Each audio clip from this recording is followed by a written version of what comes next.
Mesdames et messieurs, bonsoir, bienvenue dans votre émission Foot Azmit sur Aya TV Guinée, la télé de Nouvelle-Guinée. Je suis avec le directeur régional de l'information et de la communication, M. Kansam. Nous sommes au stade Mbaloumadi Diakité Glao de Kankan. M. Kansam, bonsoir. Oui, bonsoir et bonsoir à tous les fidèles téléspectateurs de Aya TV. Bienvenue dans l'émission Foot Azmit. Merci, c'est avec un sentiment de réconfort moral d'être invité, d'être parmi vos invités prestigieux d'aujourd'hui. Si tous les supporters du Milo décident aujourd'hui de porter le maillot du Milo pour venir, non seulement ça sera bénéfique pour le Milo et l'embellissement aussi du stade. Je pense que c'est plus important d'aborder parce que c'est un sujet aussi qui m'est sauté aux yeux depuis longtemps, mais j'ai vérifié. Et en tant qu'aussi un amoureux de football, j'ai vérifié aussi que ça demande un problème d'organisation interne. Parce que, et pour dire que je me suis beaucoup intéressé, et même hier, j'ai vu le maillot de Milo qui se vend à 150 000 prix. Et imaginez aujourd'hui, si on peut avoir un maillot de Barça ou bien un maillot de notre club, c'est au moins 15 000, 20 000. Mais il va falloir vraiment que ceux qui gèrent le maillot fassent cela aussi, c'est plus important. Parce que c'est vrai que nous sommes dans une ville aussi très pauvre où la pauvreté domine. Mais si un maillot, par exemple, coûte à 150 000 francs, imaginez aujourd'hui, parce que nous, les gens, courent contre la course et ce n'est pas facile d'en avoir aussi. Et sinon, si le maillot était très abordable, ça ne doit pas se limiter au niveau seulement des maillots, mais des t-shirts et même aussi des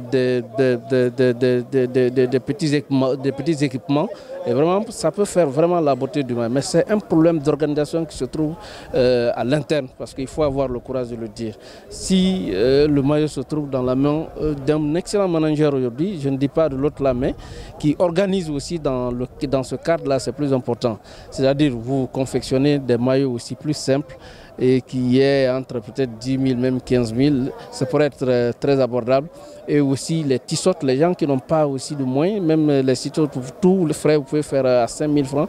Je pense que les gens pourront vraiment accepter et même aussi des petits bijoux comme des chaînes, des petits bijoux comme des bracelets. Tout ça, les amoureux de Milo pourraient en acheter. Mais si vous remarquez aujourd'hui, ça n'existe pas. Donc sinon, et moi je vois que le courage des supporters est vraiment c'est très salutaire. Quand vous partez à Conakry, c'est le club le plus supporté aujourd'hui en République de Guinée. Même à Conakry, c'est le club le plus supporté. Si le Milo joue, c'est toute une mobilisation autour de Milo. À Boké, c'est la même chose. À Kindia, c'est la même chose. Moi-même, j'ai participé à un match de Milo aussi à Kindia, parce que quand j'étais parti pour un atelier, j'ai participé parce que j'aime le Milo. Ici, il faut voir le stade aujourd'hui. Nulle part, vous ne verrez une telle mobilisation dans les stades guinéens. Je pense que cette question mérite d'être posée, mais ça demande aussi un problème d'organisation interne.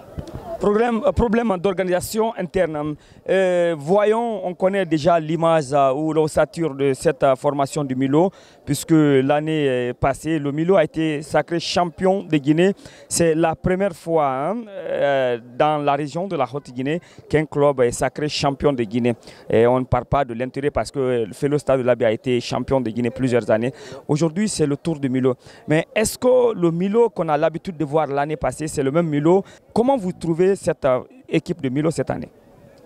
Je pense que ce n'est pas aussi le même Milo qu'on a trouvé l'année passée. Et le Milo aussi était vraiment dominé par l'engagement total. Le Milo aussi était dominé par une vivacité et dans le milieu. Et le milieu était dominé par ici un match collégial.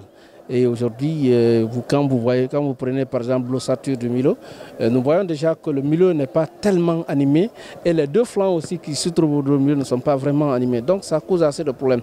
Mais quand vous êtes champion et quand vous êtes sacré, c'est tout un défi qui se dresse devant vous.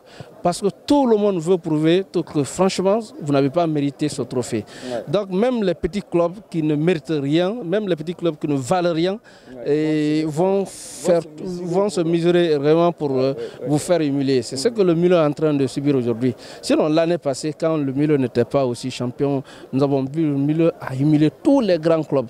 Mais dès le début du championnat, nous avons été vraiment chagrinés par la défaite de Milo contre Afia. Donc du coup, et quand vous voyez aussi son départ à Conakry aussi, ça n'a pas été très consommé. Mais c'est vrai que c'est le même acte que nous sommes en train de suivre. Quand vous voyez l'autre fois le match avec le Louba, c'est vrai que le Milo aussi a montré sa suprématie. Mais là où nous sommes maintenant, là, quand vous voyez le Milo, ce n'est pas tellement animé. Parce que les jeunes qui viennent, en fait, ce n'est pas le même style de jeu. Quand vous prenez le style de ce club qui est aujourd'hui là, c'est un club qui joue avec agressivité, qui joue avec vivacité. Mais quand vous prenez le match de Milo, c'est un club qui joue avec la tactique, avec la technique aussi. Donc ce n'est pas facile. C'est un match complètement différent. Ce qui fait que depuis là où je vous parle, Milo n'a pas encore eu une belle occasion. Parce que la défense, eux, ils jouent 4-4 et 4-3-3. Et l'autre là, le Milo, quand vous prenez la composition du Milo, c'est tout à fait le contraire. Donc pour le moment, il faudrait que le Milo accepte de jouer aussi et imposer son style de match comme à l'accoutumée. Sinon, si ce n'est pas ça, je ne vois pas la victoire de Milo. Vous êtes dans votre émission Foot Azmit sur Aya TV Guinée. Alors, nous sommes presque à l'apothéose de cette émission sur le Milo Football Club de Kankan. Et la dernière question, si on vous demande aujourd'hui de dire quelque chose, si ce soit un conseil de sous-section au coach du Milo par rapport au schéma tactique, au schéma imposé par ce coach-là, qu'est-ce que vous allez dire à l'entraîneur Ismaël Kaba? Bon, moi je dirais à M. Ismaël, comme il a fait l'année passée, il y a eu de nouveaux joueurs et c'est vrai, il y a eu assez de changements au niveau de Milo. Mais il va falloir que l'équipe qui gagne, c'est la meilleure équipe. Mais à chaque match, on constate que c'est un nouveau changement. Chaque match, c'est un nouveau changement. Et ça ne donne pas aussi vraiment une impulsion à une équipe. Parce qu'on dit toujours que l'équipe qui gagne, c'est l'équipe qu'on doit reconduire. Mais si vous gagnez, vous jouez. Voilà, justement, si vous jouez contre une équipe, vous gagnez. Après, encore, vous changez la même chose. Vous voyez ce que ça fait. Et souvent, non seulement il n'y a pas assez d'incompatibilité, il n'y a pas de connexion, il n'y a pas de connectivité entre les joueurs. Donc il y a ça aussi. Le Milo aujourd'hui, c'est l'individualisme qui joue beaucoup. Parce qu'avant, c'était il n'y a pas de collectivité, le collégial n'existe plus comme avant. Mais aujourd'hui, quand vous voyez, chacun veut sauver sa tête, chacun veut prouver qu'il est plus fort que ça. Il faut que ça cesse dans l'équipe. Merci beaucoup, monsieur, de passer dans cette émission Foot Azmit. C'est à moi de vous remercier. Merci beaucoup. Pathé Sangaré, derrière la caméra, nous sommes de cœur avec vous.